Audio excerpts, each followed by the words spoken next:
Hello and welcome to 10,000 Stitches Podcast, episode 13. This is a knitting podcast all about the joys of sock knitting.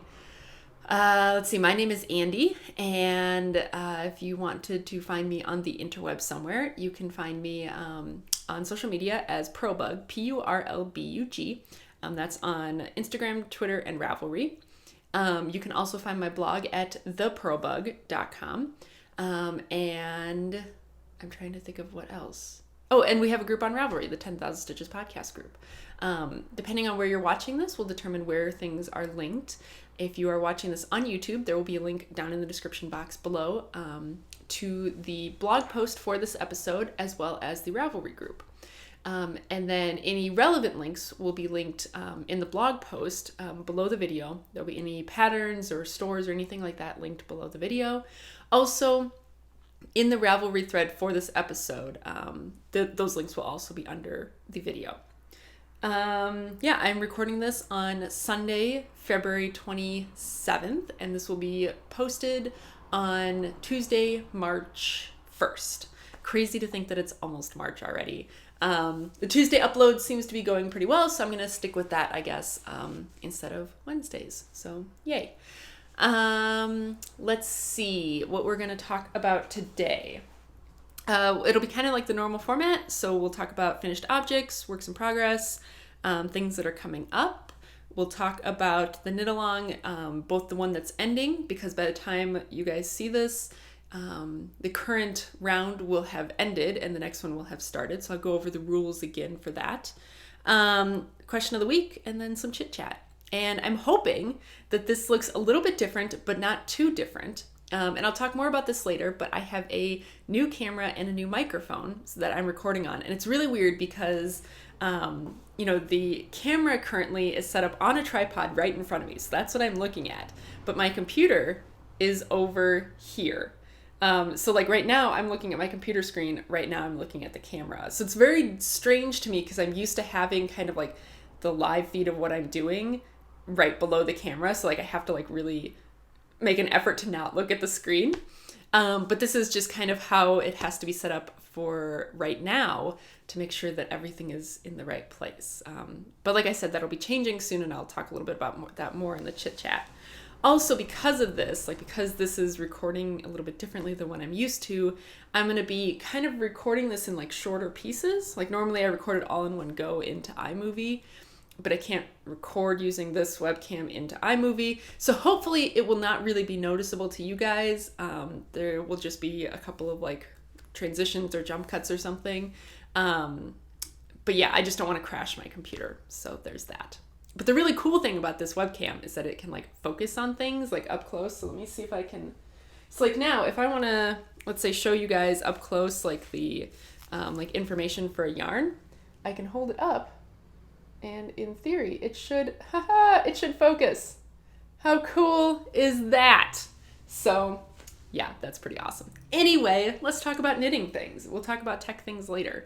So finished objects. My finished objects are my syncopation socks. So last week, I think I had I had a good portion of these done. But I think I was still working on them, I think. Anyway, they are done now, so that's that. And I'm actually sitting facing the window this time, so like I'm actually getting some good light. So that's syncopation socks.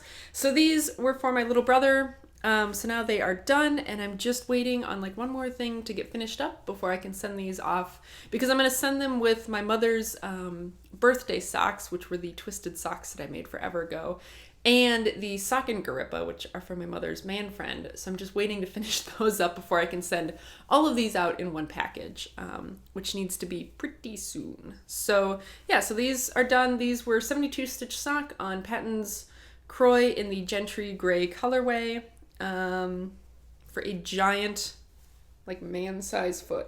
Ridiculous. So yeah, so those are my finished object.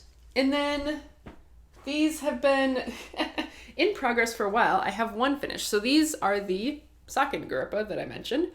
And this one has a heel, which means that my afterthought heel tutorial has been filmed. So by the time you're watching this, that should be live already.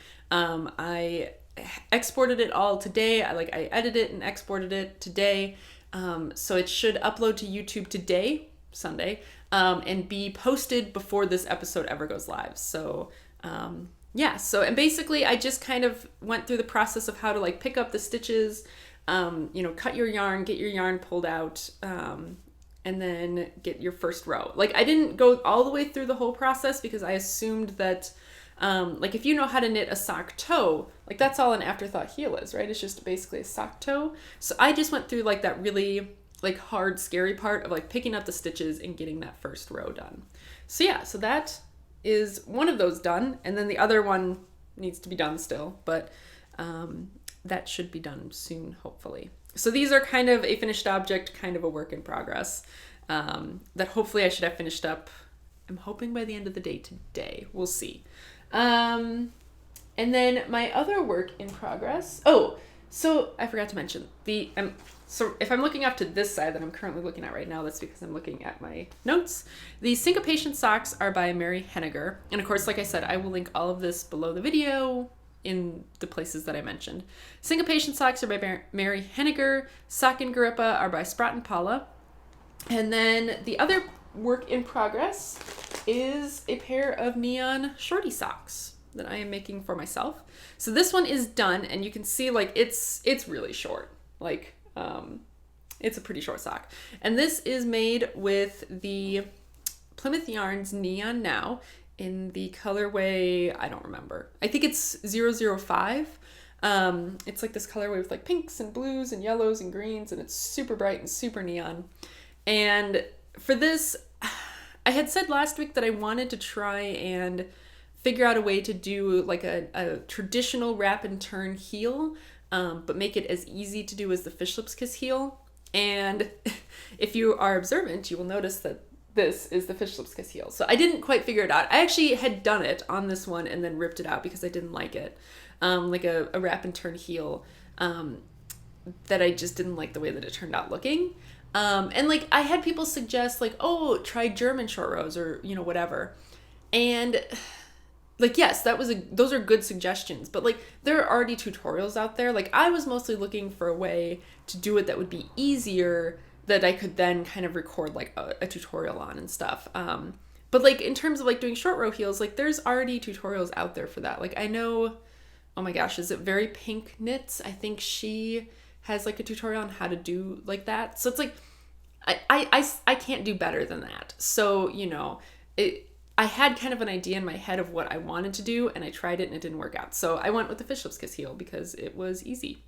So otherwise, these are just a really basic garter rib. It's a 8x4 garter rib that just went the length of the sock. Nothing too fancy. So this is the finished one.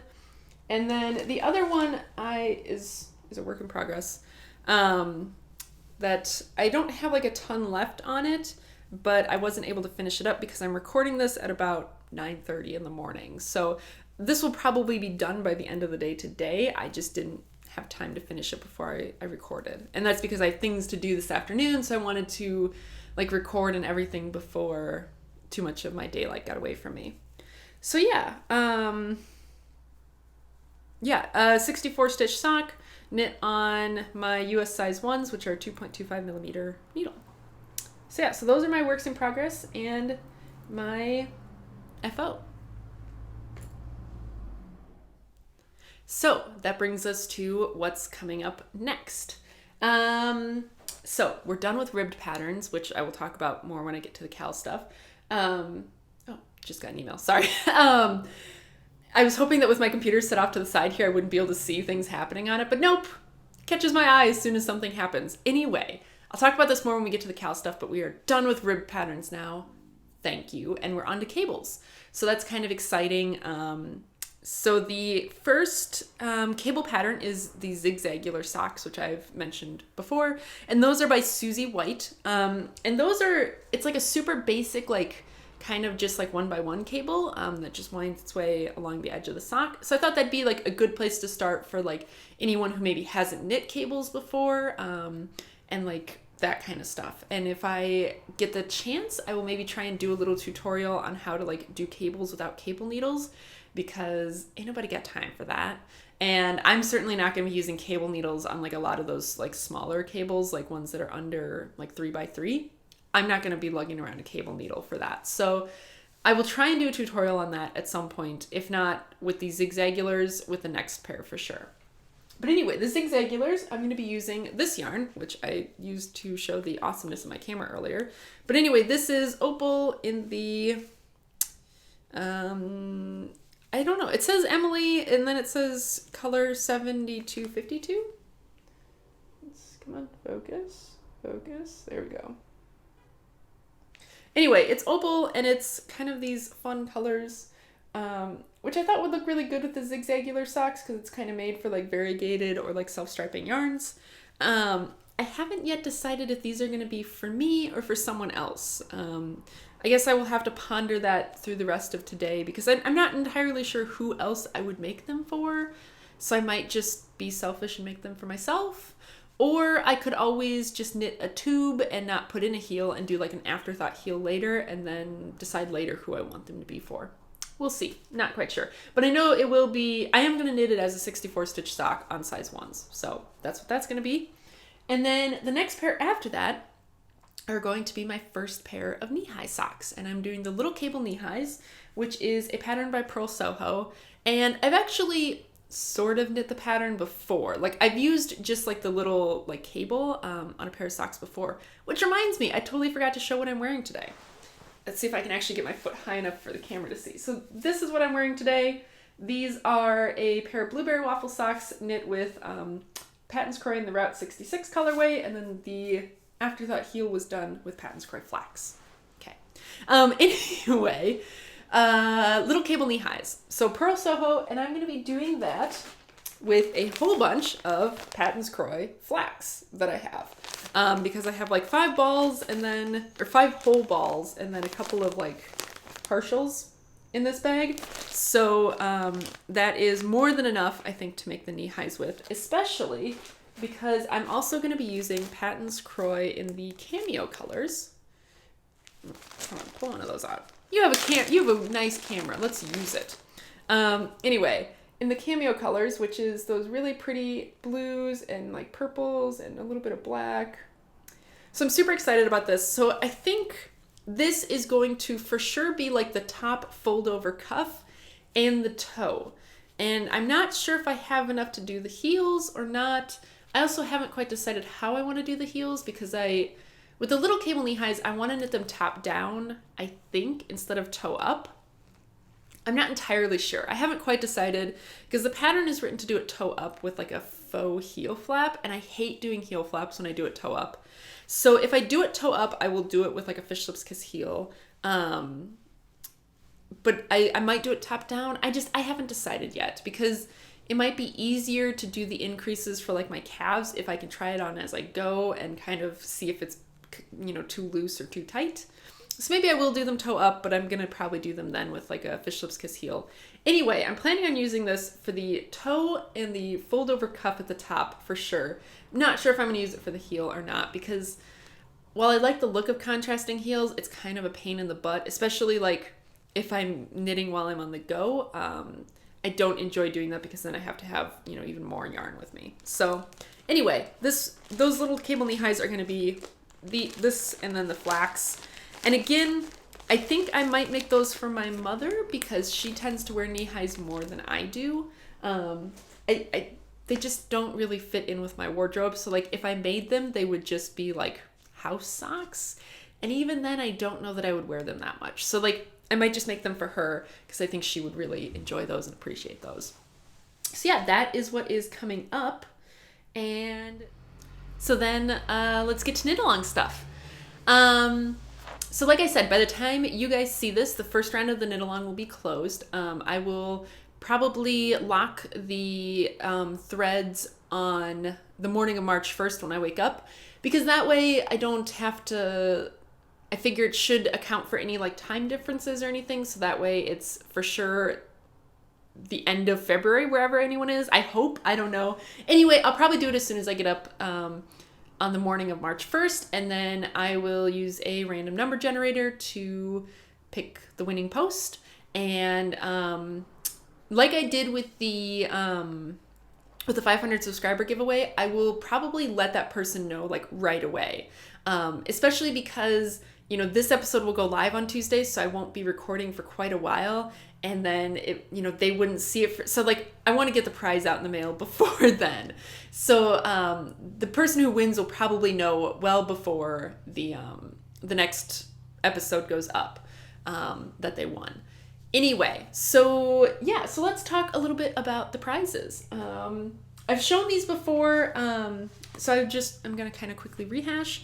So all the prizes are going to be in this super cute project bag, which was donated by Erin of Holland Handmade, and it's super great, and it's like a drawstring bag, a really good drawstring bag, good size for socks, or maybe like a small shawl or a hat, like the start of a shawl. And it's got this really fun like kaleidoscope pattern on the outside, and then on the inside this like super cute plaid sort of pattern. So yeah, that's that. And then in that is going to be this skein of yarn, which I've shown before. This is the it's from Kim Dye's Yarn, and she is a Virginia dyer, and the colorway is Terra Firma, and it's an 80/20 sock base. And I don't know, maybe it will pick up better on this camera. But it's these really great kind of like browns and golds and blues.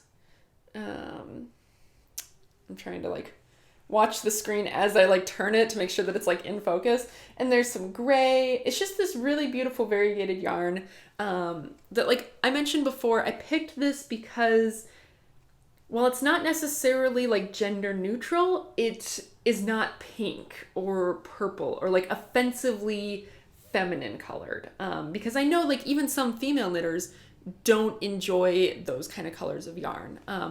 I am one of those people where like I'm getting to like pink more, and like I love purple, but like some of like the really girly shades of pink, like bubblegum pink and like baby pink, I don't like at all.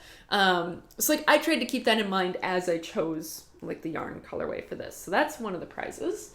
And then the other is a skein of Cascade Yarn Heritage Print, which again is in sort of like a gender neutral color. And this was also donated by Erin of Holland Handmade. And this is kind of like blues and greens and yellows and, you know, speckly kind of colors. And I think this will be great because like to me this just screams like April, Easter kind of colors, like really good spring colors. And that's what it's going to look like when it's up. So yeah, that's that. And then there will also be some minis. And these are minis that I've been collecting from each of the socks that I've made in this like 2-month time frame.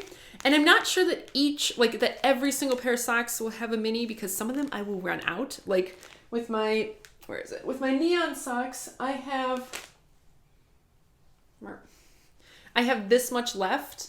And I haven't finished the sock yet, so I'm not entirely sure that I'm gonna get a mini out of that.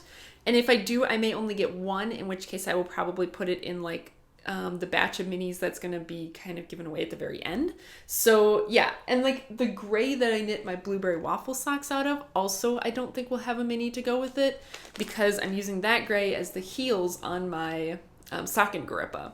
But I just realized that those socks, I did the toes in, I think, the Patton's Croy Route 66. So maybe I could make minis out of that, because I have plenty of that left. So I should do that. But anyway, otherwise it's going to be some minis of the different socks that I've made. And so that's the yarny things. And then also in there, I'm going to plop in one of these little notebooks. And you guys know I have a love of stationery. So this is a little Leuchtturm 1917 in the pocket size. And it's one of the linen ones. So like the cover is like that kind of like fabric that they sometimes use on like the spines of books.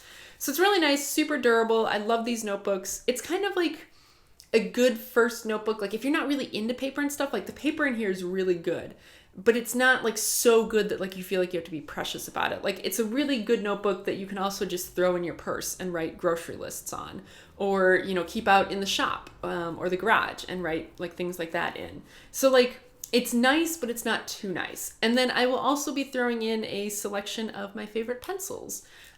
because I feel like pencils fare better in the mail than pens do. Because like, I mean, yes, they can break, but like if they break, you just sharpen it and you just have a shorter pencil. Versus like pens, you know, like they can break and stain things and things like that. So I don't really want that to happen. So I haven't picked those out yet, but I will go into my pencil archives and pick out some of my favorite pencils and throw those in along with like a sharpener and maybe some erasers and stuff too.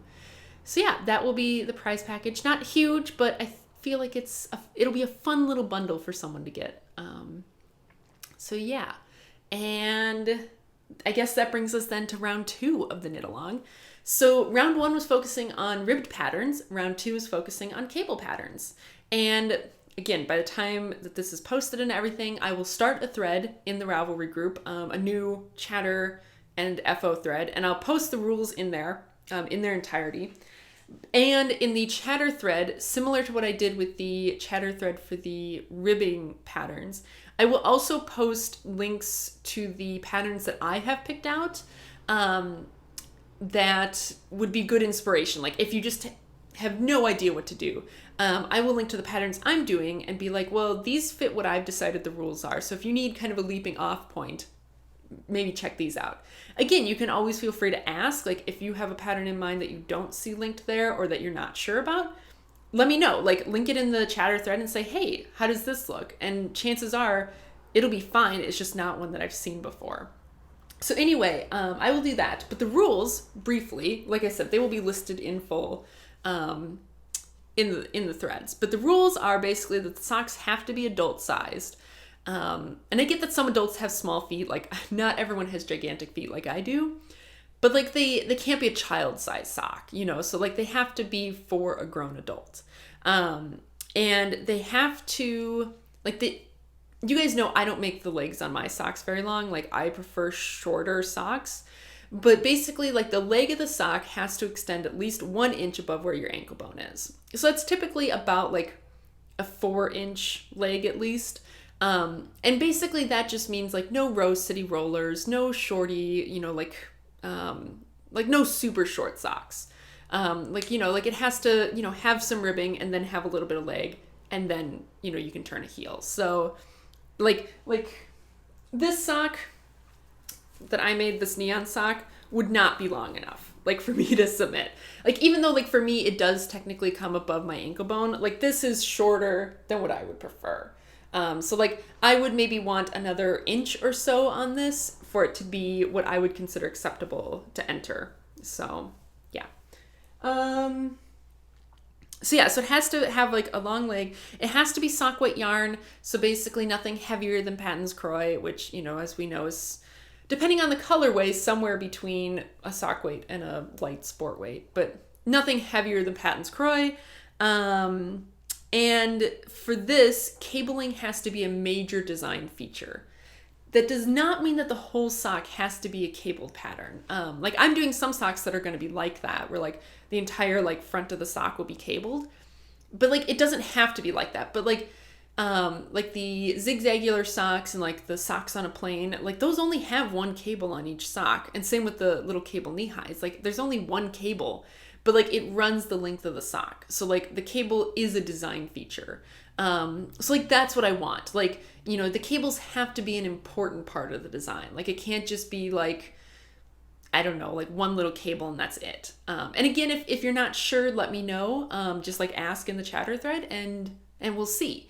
I just want to make sure that it's, you know, not like just vanilla socks where like you did a teeny tiny little cabled twist on like the ribbing and you're like, yeah, that's it.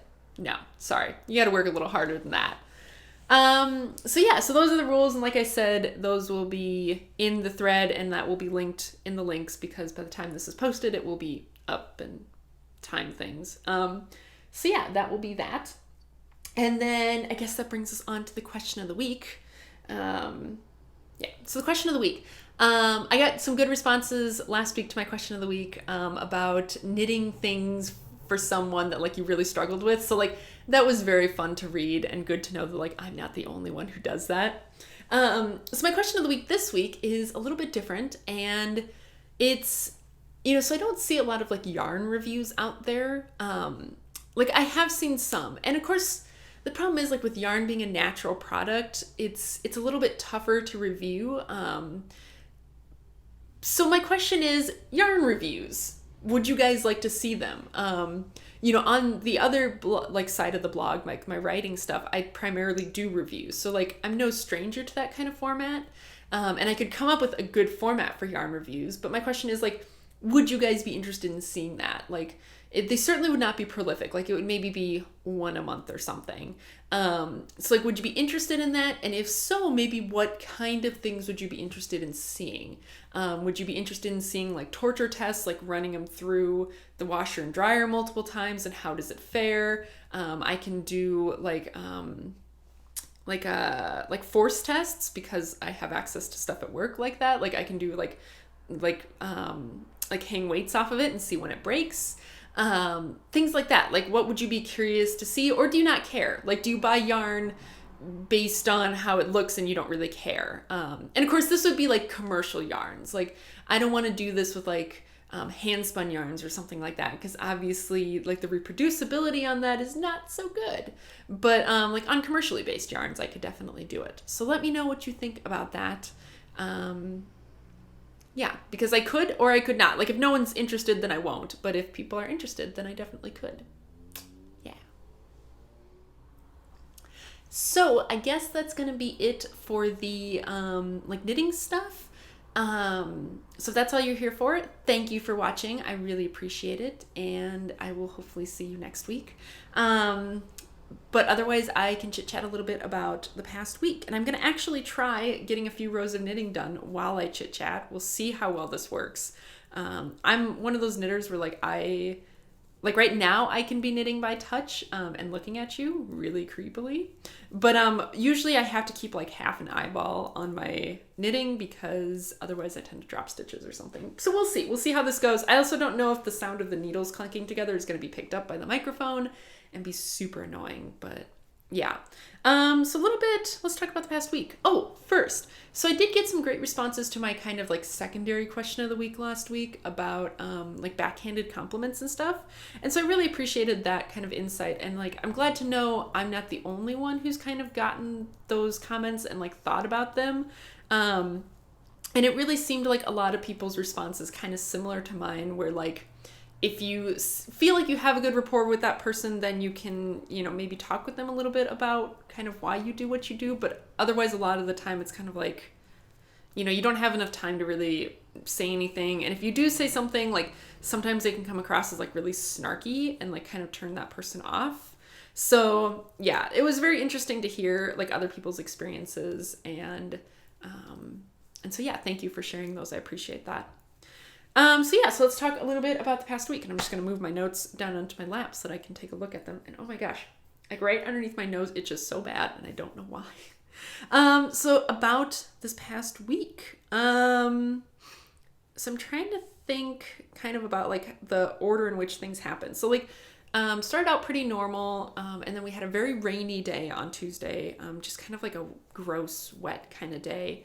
And then Wednesday, I woke up, I think it was Wednesday. Now I have to check because I have to make sure that like I have the order of things right. So Wednesday I woke up like not feeling very good. And like some days you wake up and you're just like, yes, today's going to be a good day. And then some days you wake up and you're just like, nope. So that was Wednesday. I woke up with like a headache and just like not feeling good at all. And then, Wesley said something to me over breakfast that like I was already upset. And so like he said something that just kind of was like one of those things where then like I snapped at him, and I just felt so bad for doing that. So that just like, the morning was already off on a bad foot, and that just made it worse. So yeah, so that was not good. And like, I realize now that like the reason I woke up with a headache was probably because like we had bad weather coming in, and sometimes that will give me a headache. Because apparently I'm an old man like that. But yeah, so then like all day on Wednesday was again kind of rainy and gross. And like by afternoon, like there were like tornado watches and stuff out, and like flood warnings and stuff. And we don't live near the river, so the flood warning doesn't apply to us. But So yeah, so like, and I teach on Wednesday afternoons. I teach from 3 to 5. So like, by the time my lab got done at 5, I had gotten some warnings on my phone about the weather, but like I kind of looked outside and it wasn't raining then. So I was like, well, good. I'm not going to get rained on as I walk home.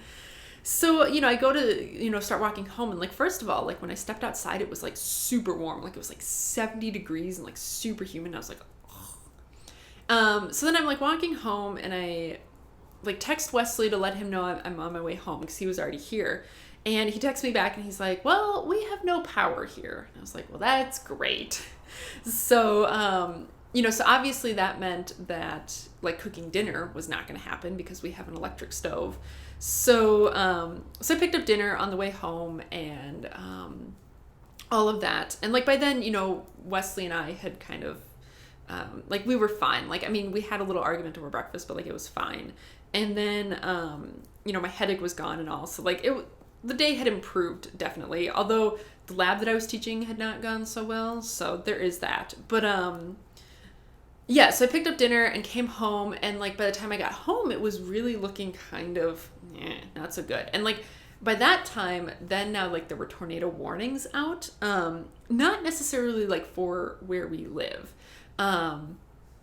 So without giving too much away about like where we live, Richmond is kind of divided up into like different like neighborhoods and stuff. And like, of course, like any big city, there's like the city, and then there's like the suburbs and stuff. So the area where we live is called the Fan, and it's kind of like the centralized like city part of Richmond. And then of course, like as you get outside of that, like you get into like the suburbs and stuff.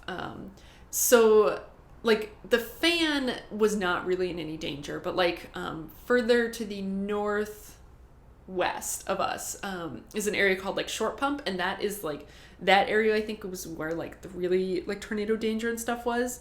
But anyway, so we're here, and like, then tornado sirens start going off and stuff like that. Like as we're trying to eat dinner, and of course we still don't have power either. So like, we're trying to like look up like the weather on our phones and stuff. And it was kind of really a pain. And I guess like, I just don't get as concerned about tornadoes as other people do, because like growing up in Minnesota, like they're a more constant threat there. And like to me, it was kind of like, well, we're at home, like it'd be different if I was out in a car. Like then obviously I'd be like, okay, yes, let's get somewhere safe.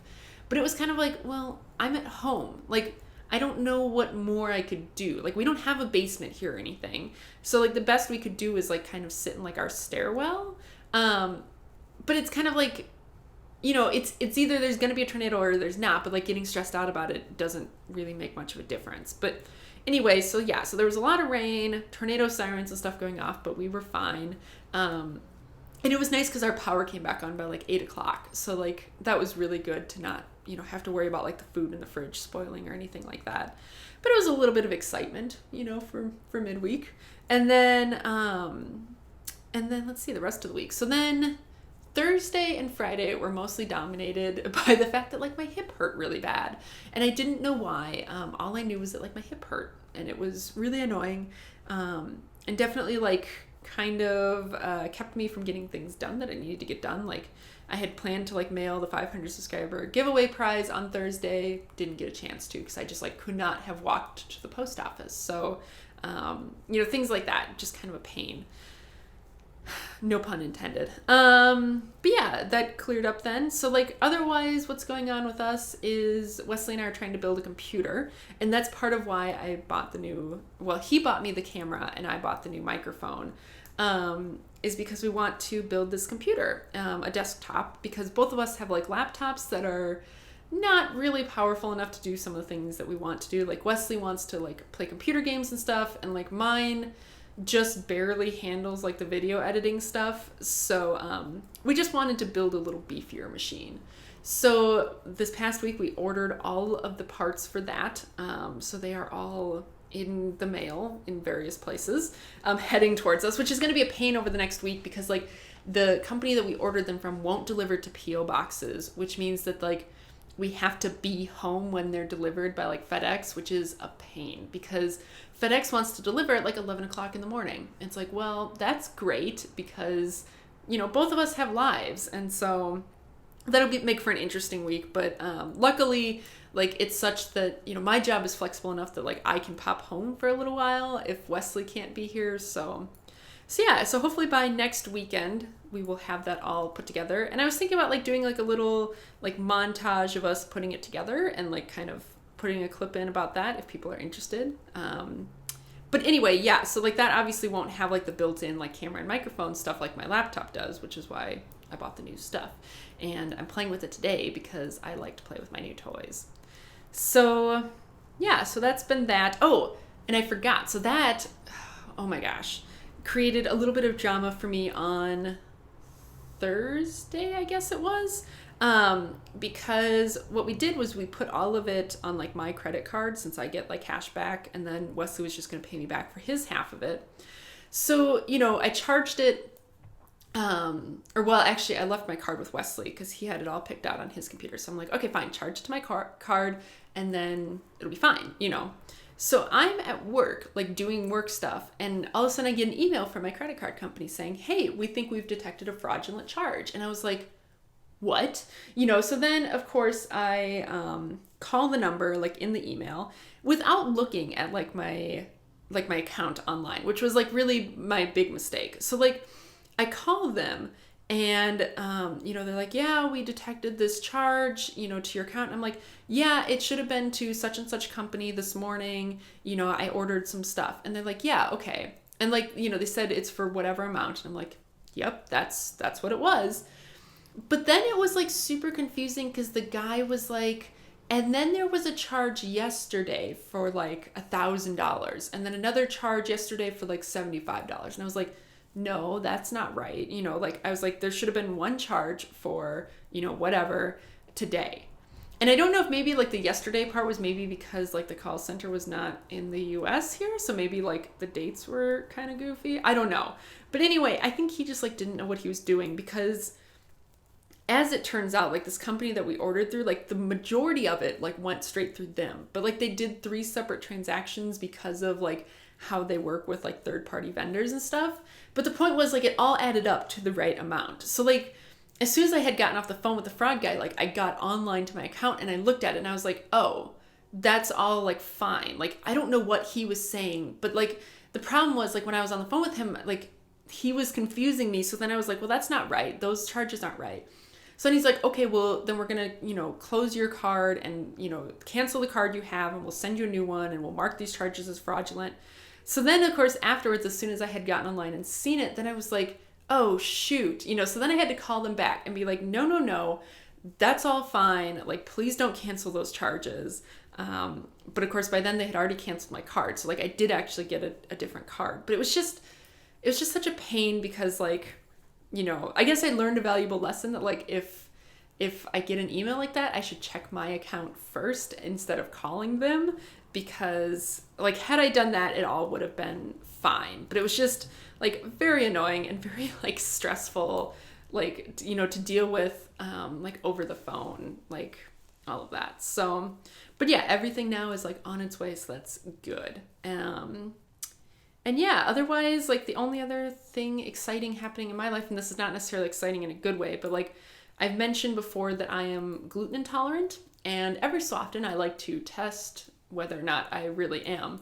Because like sometimes I've had it to where like I can eat small amounts of like regular stuff again and feel fine.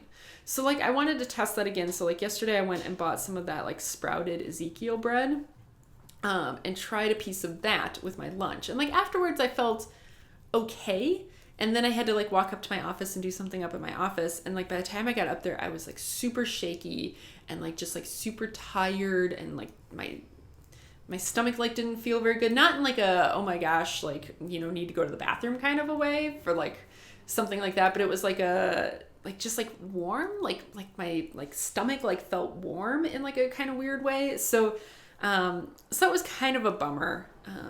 I mean, it's not like completely unexpected or anything, but like, obviously, like I would love to be able to eat like normal bread and things because that would make my life easier. But anyway, so that was kind of a bummer. Like, so then I just felt kind of gross all afternoon.